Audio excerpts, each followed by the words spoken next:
இத்தனை நாளா விஜய மற்ற கட்சிக்காரன் தான் கழுவி ஊற்றிக்கிட்டு இருந்தான். இப்போ சொந்த கட்சிக்காரனே கழுவி ஊற்ற ஆரம்பிச்சிட்டான்.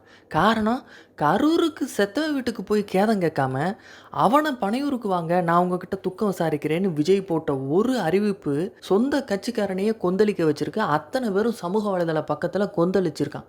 விஜய் நான் வரேன். எதுக்கு? பிஜேபியோட கால் நக்கிறதுக்கா?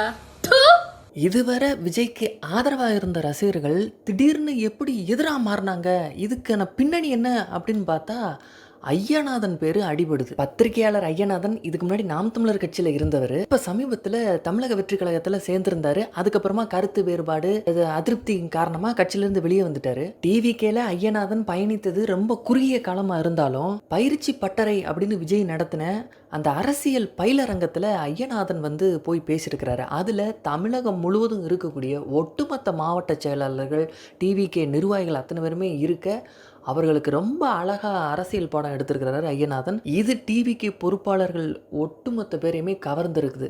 அதனால தான் கட்சியிலிருந்து ஐயநாதன் வெளியே போய் விஜய்க்கு எதிராக விமர்சனங்கள் வச்சா கூட விஜய் ரசிகர்கள் ஐயநாதனை பெரிய அளவில் கடுமையாக எதிர்க்கல. அதுக்கு காரணம், அவர் நம்ம கட்சியோட நல்லதுக்கு தான்ப்பா சொல்கிறாரு அப்படின்னு அவங்க நினச்சாங்க. கரூர் விவகாரத்துக்கு பிறகு அதிகமான குற்றச்சாட்டை வைக்கிறாரு. நான் சொன்னபடி விஜய் கேட்டிருந்தா இப்படிப்பட்ட அசம்பாவிதங்கள் நடந்திருக்காதுங்கிறதையும் அவர் சொல்கிறாரு. இப்போ சமீபத்தில் அவர் ஒரு சேனலுக்கு கொடுத்த பேட்டியில் சொந்த கட்சியாகவே இருந்தாலும் சரி, தப்புன்னு தெரிஞ்சா தட்டி கேளு, கேட்கலையா எதிர்த்து நில்லு அப்படின்னு டிவிக்கு ரசிகர்களுக்கு சொல்கிற மாதிரியே பேசுகிறாரு.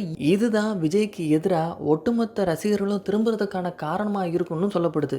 கடுமையாக இதை விமர்சனம் பண்ணியும் எழுதுறதையும் பார்க்க முடியுது. நாங்க என்ன முட்டா பசங்களா, இவ்வளவு உங்களை ஆதரிச்சு பேசிக்கிட்டு இருக்கோம். தப்பு பண்ணும் போது தப்புன்னு சொல்லணும், அவங்க திருத்திக்கலையா எதிர்க்கணும். இதுதான் விஜய்க்கு மக்கள் அக்கறை இருந்துருந்துச்சு அப்படின்னம்னா அந்த இடத்த விட்டு அவர் அகன்றிருக்க மாட்டார்.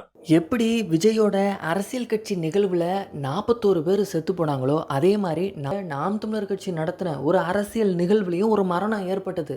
2016 காவேரி நீரை தரமாட்டோன்னு இந்த கர்நாடகக்காரன் சொல்லும்போது காவிரி நதிநீர் மீட்புக்காக நாம் தமிழர் கட்சி சார்பாக விவசாயிகளோட கைகோர்த்து மாபெரும் பேரணியை நடத்த சீமான் திட்டமிட்டு இருந்தார். அந்த டயத்தில் மிகப்பெரிய உணர்வு எழுச்சி தமிழகம் முழுவதும் இருந்தது. அதில் ஆட்கொள்ளப்பட்டு நாம் தமிழர் கட்சியை சேர்ந்த ஒரு இளைஞர் தன் மேலே பெட்ரோலை ஊற்றி தீ வச்சுக்கிட்டாரு. இதை சற்றும் எதிர்பார்க்காத சீமான் அதிர்ச்சி அடைஞ்சாரு, துடிதுடிச்சு போனார். 3 நாளாக அவர் வீட்டுக்கே போகலை. அந்த களத்திலேயே இருந்து கட்சிக்காக உயிரையே கொடுத்த அந்த தொண்டனுக்காக இறுதி காரியம் எல்லாம் முடிச்சுட்டு தான் போனார். அந்த இறுதி காரியத்தப்ப சீமான் கண்ணீர் விடிச்சு துடிச்சு அழுததை யாருமே இன்னைக்கும் மறக்க மாட்டாங்க.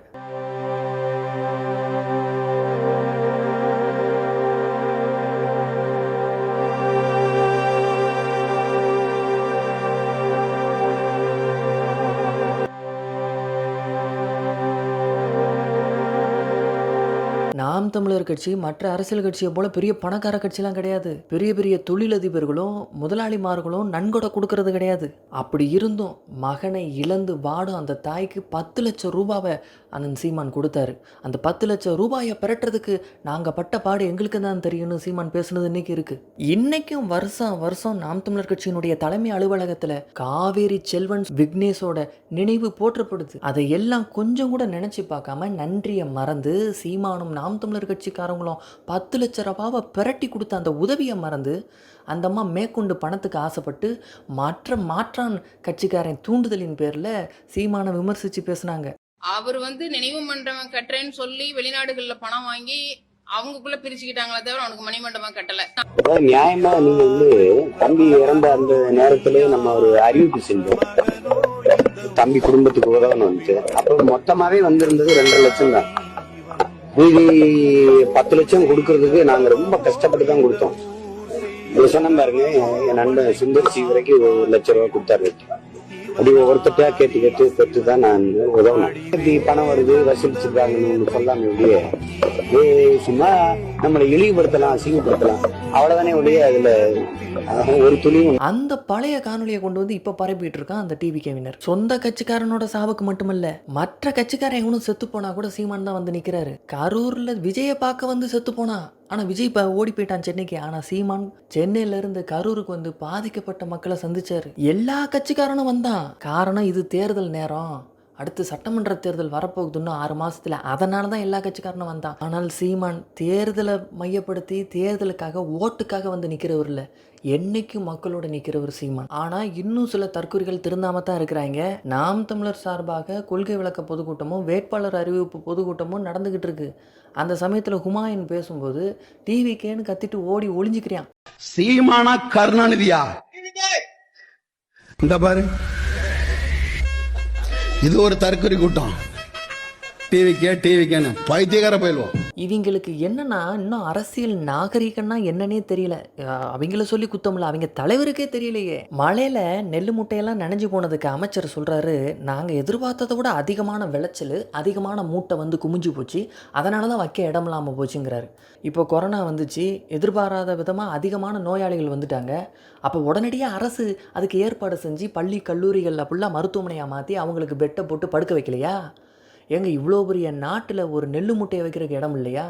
டாஸ்மார்க் சரக்கை பத்திரமா வைக்கிறதுக்கு கட்டின இதை காப்பகங்கள், அந்த சேமிப்பு கிடங்குகள் போல நெல்லை சேமித்து கொள்முதல் செய்து சேமித்து வைக்கிறதுக்கு கிடங்குகள் இருக்கா?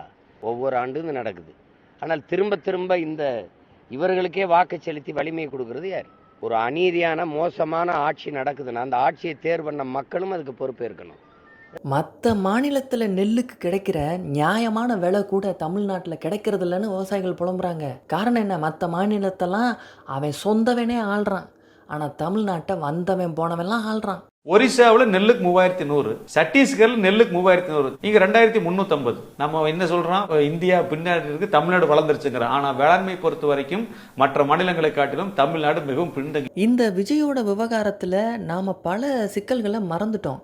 குறிப்பாக இந்த இருமல் டானிக்கு குடிச்சு மத்திய பிரதேசத்தில் 20க்கும் மேற்பட்ட குழந்தைங்க செத்து போயிருக்கிறாங்க. அந்த டானிக்கு தமிழ்நாட்டில் தயாராக இருக்குது. அந்த இஷ்யூவே பேசப்படலை. வட இந்தியர்களோட குடியேற்றம் லட்சக்கணக்கில் நடந்துக்கிட்டு இருக்கு.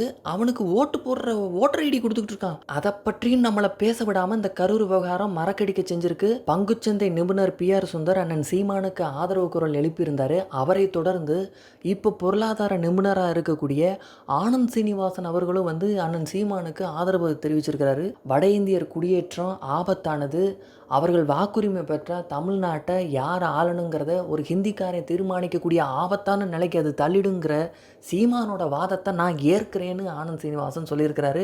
6 லட்சம் ஹிந்திக்காரனை வந்து நீங்க ரெஜிஸ்டர் பண்ணணும்னு ட்ரை பண்றாங்கிற நியூஸா சிதம்பரம் முன்னாடியே அலறிட்டாரு. இதுக்கு தான் நான் உங்கள்கிட்ட ரொம்ப நாள் பேசும்போது சீமான் பவர்ஃபுல்லாகிறதுக்கு இதுதான் காரணம்னு சொன்னேன். ஏன்னா இதே மாதிரி போச்சுன்னா இன்னிலேருந்து 15 வருஷம் கழிச்சு தமிழ்நாட்டில் Hindi speaking population will decide who will win. 1.5 கோடி வட இந்தியர்கள் வந்துட்டாங்க. அவர்களுக்கு வேலை கொடுங்க, ஆனா வாக்குரிமை கொடுத்துறாதீங்கன்னு நான் சொல்றேன். அவர் காங்கிரஸ் கட்சியை சேர்ந்தவர், காங்கிரஸ் கட்சியில் மிகப்பெரிய பொறுப்பில் இருக்கக்கூடியவர்.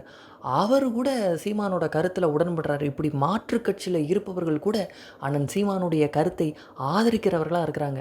2016 தனிச்சு போட்டி, 2019 தனிச்சு போட்டி, 2021 தனிச்சு போட்டி, 2024 தனிச்சு போட்டி, தற்போது 5வது முறையாக பொது தேர்தல் 2026 சட்டமன்ற தேர்தலை தனிச்சு நாம் தமிழர் கட்சி எதிர்கொள்ள இருக்கு.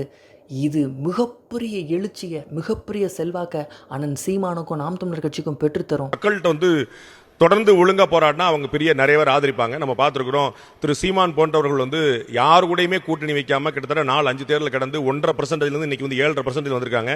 35 லட்சம் வாக்காளர்களை சம்பாதிச்சிருக்காங்க. 35 லட்சம்.